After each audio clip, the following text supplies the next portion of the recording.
ये तस्वीरें जो आप देख रहे हैं ये राजाजी नेशनल पार्क जो उत्तराखंड में है उसके बफर जोन के पास की तस्वीरें हैं। हरिद्वार की जो हर की पौड़ी है वो यहाँ से बहुत दूर नहीं है और कुछ धर्मशालाओं द्वारा ये जो कूड़ा है वो डंप किया जा रहा है इन आसपास के जंगल के इलाकों में जहाँ पर कई महत्वपूर्ण जानवर भी रहते हैं।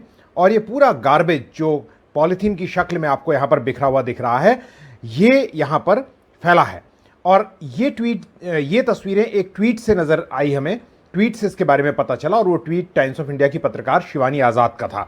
उस ट्वीट में उन्होंने ये भी याद दिलाया है, चेतावनी देते हुए, कि सांबर डियर जो यहां पर दिखाई दे रहा है आपको वो IUCN की रेड लिस्ट में है, यानी वो वल्नरेबल प्राणियों में है।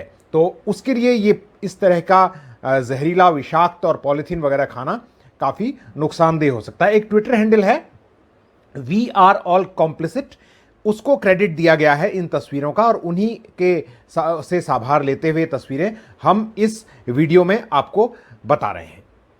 नमस्कार, मैं हूं हृदय जोशी। इन तस्वीरों को आपको दिखाने का साफ मतलब यह था कि जो सॉलिड वेस्ट मैनेजमेंट रूल्स हैं वो इस देश में कोई मायने नहीं रखते।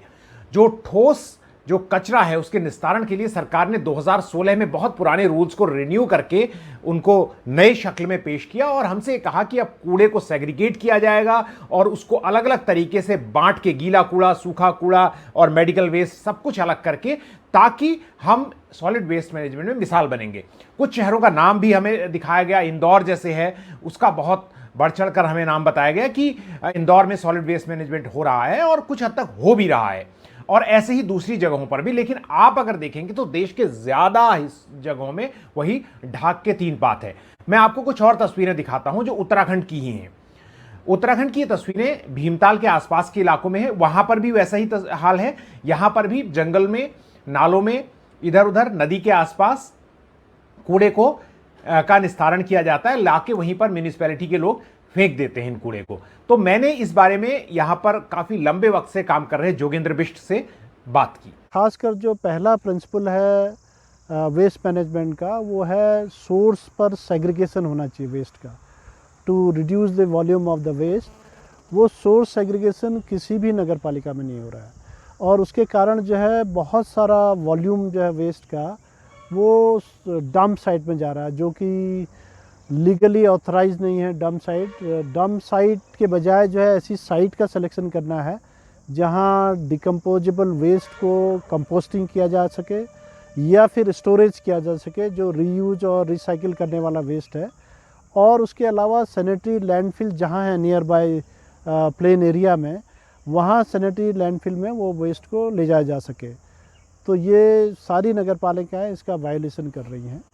तो जोगेंद्र बिष्ट जी की जो बात आपने सुनी, उन्होंने जिन मुद्दों की ओर ध्यान खींचा, उनके साथ ये बात भी कहनी जरूरी है कि 2016 में जो सॉलिड वेस्ट मैनेजमेंट के रूल्स बनाए गए थे वो रूल पहाड़ पर जो है उन्हीं रूल्स को आप पढ़ेंगे तो हिली एरियाज में वो रूल वैसे नहीं है जैसे रूल मैदानी इलाकों के लिए। क्यों? क्योंकि पहाड़ में जंगल हैं, झरने हैं, नदियां हैं, पानी के स्रोत हैं, बहुत ही दुर्लभ जानवर हैं, जैसा आपने अभी सांबर डियर को देखा यहाँ पर। और यहाँ पर बहुत सारे प्राणी जो हैं जो बाहर के देशों से प्रजनन के लिए भी उड़कर पक्षी आते हैं, कई बार उनकी मौत भी हुई है। अब उनकी मौत कैसे हुई है ये भले ही विवाद का विषय रहा हो, लेकिन उन इलाकों में, जिन इलाकों में उनकी मौत हुई है, ये तस्वीरें आप देख रहे हैं, वहां पर जो है कूड़ा फैला हुआ था और ये कूड़ा फैले होने की वजह से इन प्राणियों की मौत बार बार होती है। अब हम गाय बचाने की बात और पशु प्रेमी होने की बात तो करते हैं, लेकिन अगर आप देखेंगे इन इलाकों में जाकर तो वहां पर कूड़े को उसी तरह से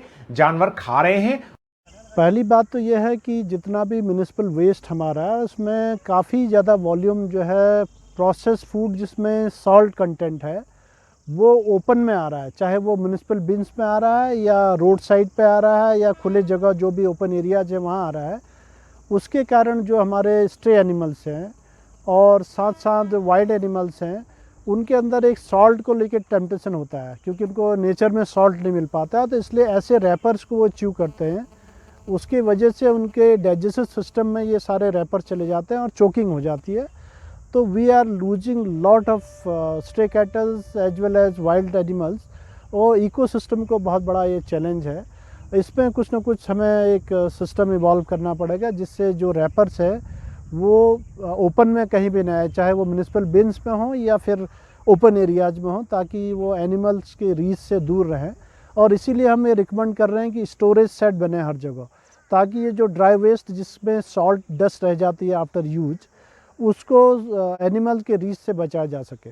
हम आपको यहां पर यह भी याद दिलाना चाहते हैं कि उत्तराखंड जो 2018 में संसद में जवाब दिए गए थे, उन जवाबों को अगर आप देखेंगे, मैंने इस पर एक रिपोर्ट लिखी थी, उस रिपोर्ट का लिंक मैं डिस्क्रिप्शन बॉक्स में दे रहा हूं, आप उसमें पढ़ सकते हैं। तो उत्तराखंड काफी फिसड्डी राज्य था जो सॉलिड वेस्ट मैनेजमेंट के मामले में, और यह बताया गया था कि केवल 3% जो कूड़ा है उसको ठीक से वो निस्तारण कर पाती हैं नगरपालिकाएं वहां की।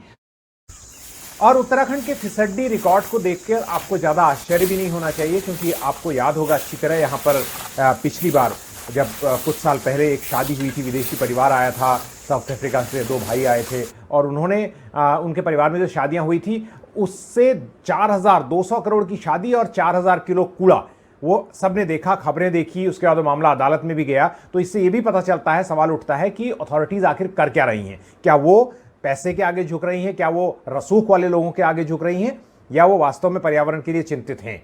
तो अगर आपको ये वीडियो अच्छा लगा और तो आप इसे लाइक करें, इसको शेयर करें अपने दोस्तों में, और इस चैनल को सब्सक्राइब करें। हम लगातार बात करते रहेंगे पर्यावरण की, जलवायु परिवर्तन की, ऊर्जा की और इससे जुड़ी हुई राजनीति की। शुक्रिया।